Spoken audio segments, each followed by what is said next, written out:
Alasan mengapa orang yang disakiti berubah? Sebelum lanjut subscribe filosofi Stoicism ya. Pertama, membangun benteng perlindungan diri. Setelah disakiti, banyak orang jadi lebih hati-hati agar tidak terluka lagi. Mereka bisa terlihat lebih dingin, tertutup, atau sulit percaya. Ini semacam mekanisme pertahanan untuk melindungi diri dari rasa sakit yang sama. Kedua, hilangnya kepercayaan. Jika disakiti oleh orang yang dipercayai pasangan, sahabat, keluarga, maka kepercayaan mereka terhadap orang lain bisa terguncang. Akibatnya, mereka berubah jadi lebih skeptis atau curiga. Ketiga, pertumbuhan dan kedewasaan emosional. Rasa sakit bisa memicu refleksi diri dan akhirnya mendorong seseorang untuk tumbuh. Perubahan ini bisa membuat mereka lebih kuat, lebih tegas, dan lebih tahu batasan yang harus dijaga. Keempat, trauma yang menyisakan luka. Luka emosional bisa menciptakan trauma yang memengaruhi cara seseorang berpikir, merasa, dan berinteraksi. Ini bukan perubahan yang mereka pilih, tapi lebih karena luka yang belum sembuh. Kelima,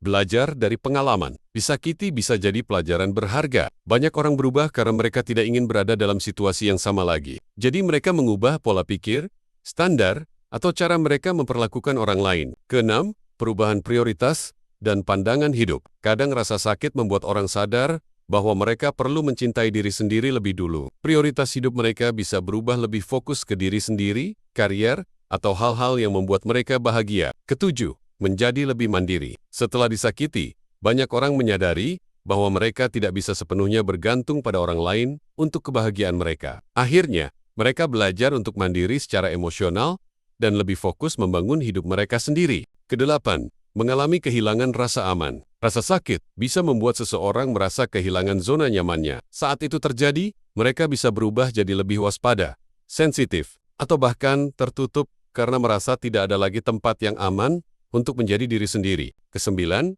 munculnya rasa marah atau dendam tersembunyi. Meski tidak selalu ditunjukkan secara langsung, ada orang yang berubah karena menyimpan kemarahan atau dendam. Ini bisa membuat mereka lebih sinis, defensif, atau bahkan keras terhadap orang lain. 10. Mengalami krisis identitas atau jati diri. Jika rasa sakit datang dari pengkhianatan atau penolakan, seseorang bisa mulai mempertanyakan nilai dirinya sendiri. Mereka bisa berubah karena sedang mencoba menemukan siapa diri mereka sebenarnya tanpa beang-beang masa lalu.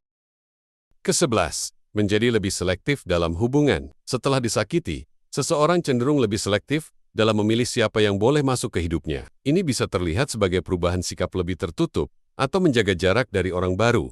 Ke-12. Terpicunya luka lama atau inner child. Kadang rasa sakit di masa kini memunculkan kembali luka lama yang belum sembuh. Hal ini bisa memicu perubahan dalam cara seseorang bersikap karena mereka berjuang menghadapi beban emosional yang kompleks. Ke-13. Butuh waktu untuk pulih. Perubahan juga bisa terjadi karena proses penyembuhan. Di masa pemulihan, seseorang bisa terlihat berbeda, lebih pendiam, lebih fokus pada diri sendiri, atau bahkan tampak berubah, padahal sebenarnya mereka sedang berusaha pulih. Ke-14. Menumbuhkan rasa cinta diri yang baru. Kadang, perubahan yang terjadi setelah disakiti justru merupakan awal dari versi diri yang lebih baik. Mereka belajar menghargai diri sendiri, menetapkan batas, dan mulai mencintai diri dengan cara yang lebih sehat.